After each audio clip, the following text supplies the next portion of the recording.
예, 안녕하세요. 브라질 소녀스입니다. 오늘의 이야기는 이 브라질에서 일하고 있는 이제 직원들에 대한 이야기 잠깐 간략히 하려고 합니다.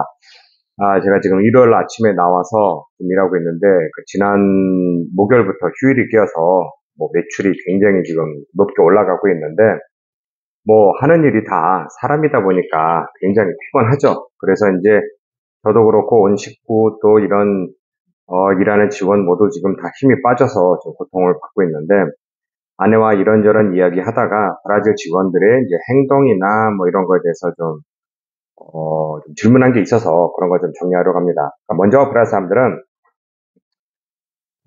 이게 꼭 중요한 게 많은 이제 한국에서 오신 분들이 브라질 사람과 일하다 보면은 이제 문제가 생기는 것 중 하나가 왜 브라질 사람은 잘못한 것을 쉽게 인정하지 않느냐입니다. 그러니까 이제 늦게 왔다, 아니면 어떤 뭐 기물을 파손했다, 또 어떤 같은 경우에는 좀 이런 문제가 생겨서 이런 걸 좀 해결해야 되는데 그런 것을 좀 해결을 잘 못하고, 좀, 그러니까 미안하단 말을 안 합니다. 미안한 말은 절대로 없고, 그냥 좀 시간을 좀 봐서, 그냥 대충 그냥 넘어가, 그냥 아무 말도 안 한다는 거죠. 그래서 이걸 보고 사람들이 저 사람이 왜 저러느냐라고 봤을 때 잘못했다.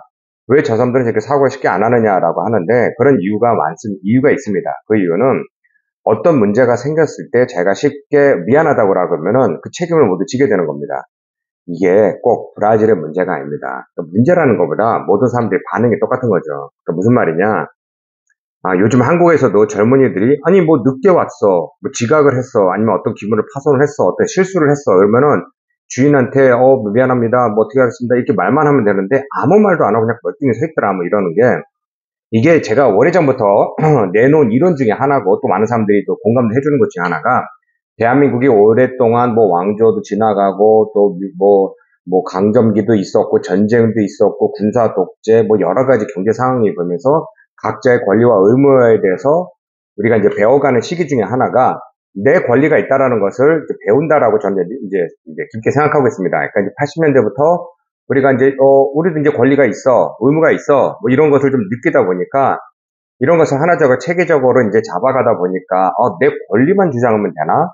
라고 하는 과정 중에 아니구나, 내 권리만 주장하면 안 되고 다른 사람의 권리도 또 받아줘야 되는구나 라고 이제 조율 중이라고 저는 이제 보고 있습니다. 그래서 그런 과정 중에 하나가 내가 어느 순간에 그 옛날 우리 한국에서 가지고 있는 이제 사상으로 봐서 무슨 문제가 있던가 잘못했으면 쉽게 인정하면 되는데 이것을 다른 사람들은 다른 문화권에서 어떻게 했냐면 너 잘못 인정하지? 그러니까 너 책임이지? 그러니까 너가 책임져. 이렇게 돼버린다는 것이죠. 그래서 한국에서도 젊은 사람들이 요즘에 뭐 편의점에서 일하는 직원이 실수를 해서 뭐라고 했더니 아무 말도 없이 멀뚱멀뚱 쳐다보고 속 터져 죽는 줄 알았다 이렇게 얘기하는데 이거 브라질에서 지금이 아니라 예전부터 있던 겁니다. 그러니까 압니다. 내가 실수해서 유리구에서 깼어. 내가 뭘 잘못했어. 라고 아는데, 그걸 쉽게, 죄송합니다. 뭐 이렇게 얘기하면은 그 책임을 다 져야 되기 때문에, 일단 가만히 있는 거죠. 말을 안 하고. 어떻게 해야 되나? 그 대신에 이제, 여기 또 법에 따르면은 직원이 일어나는 일, 그러니까 잘못하는 일, 유리를 깼어. 창을 깼어. 뭐 음식을 잘못 만들었어. 아니면 주문을 잘못 넣었어. 라는 것은 책임을 지지 않습니다. 법적으로도. 그냥 가만히 있으라고 하는 것이기 때문에, 왜냐? 그 직원은 일하다가 뭐 일어난 실수이기 때문에, 사람이기 때문에, 그건 책임을 못 진다라고 법에도 있기 때문에, 여기 직원들이 일단 가만히 있는 것이죠. 근데 그게, 일단, 물질적인 피해는 일어났고, 뭐 정신적인 피해도 일어났고, 또 하나는 가장 중요한 것은, 그 같이 일하는 사람들의 속이 터진다는 겁니다.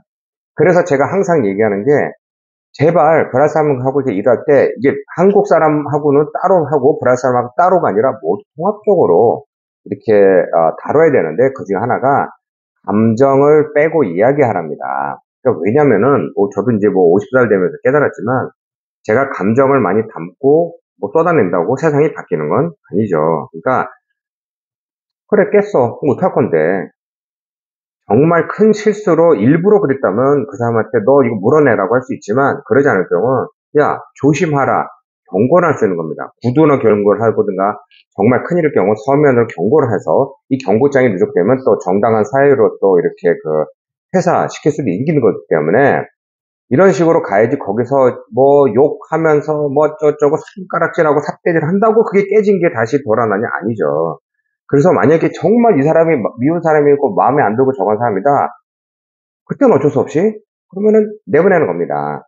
근데 한국도 요즘 아마 그런 걸 알고 있는데 쉽게 사람을 내보낼 수가 없죠.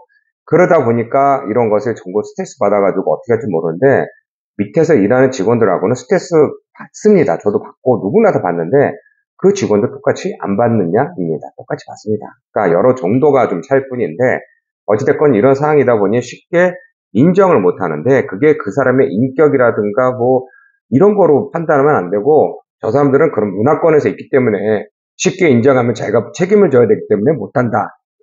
이렇게 이해하면은 좀 쉬울 것 같습니다. 오늘의 이야기는 이제 간략히 브라질에 대해서 이야기를 했는데요. 이 부분을 좀 꼭 이해를 했으면 합니다. 그래야, 너 브라질 사람, 야, 너는 절로 가. 난 여기 있어.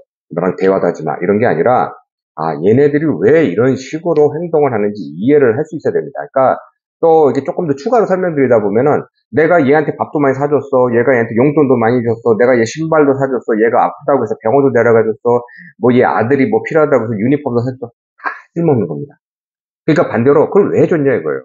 좋은 뜻으로? 그럼 좋은 뜻으로만 남아야 되는 것이고 평상시 같은 경우 대화도 어떤 사람은 대화도 안 합니다. 딱 너 일만 하고 남았네. 이런 경우도 있지만 그러지 않고 인간 대 인간을 하다 보면은 항상 염두에 둬야 되는 게 이 사람한테 내가 정을 주고 뭐 주고 이 사람이 나를 위해서 목숨을 걸고 그건 아니라는 것이죠.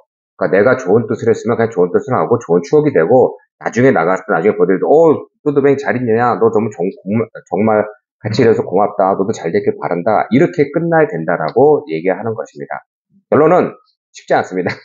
한국에서도 그렇지만 사람 구기가 하늘의 별 따위 같이 어렵고 또 그렇게 된다고 해도 뭐 관리가 쉽지가 않고 누른다고 다 해결되는 것도 아니고 채찍질 한다고 되는 것도 아니고 당근만 준다고 되는 것도 아니고 적절히 사람을 다룰 줄 알아야 되는 것이 바로 사업의 성공 관건이라고 봅니다. 네, 오늘의 이야기는 여기까지입니다. 다음에 또 즐거운 소식으로 여러분에게 인사를 하겠습니다. 고맙습니다.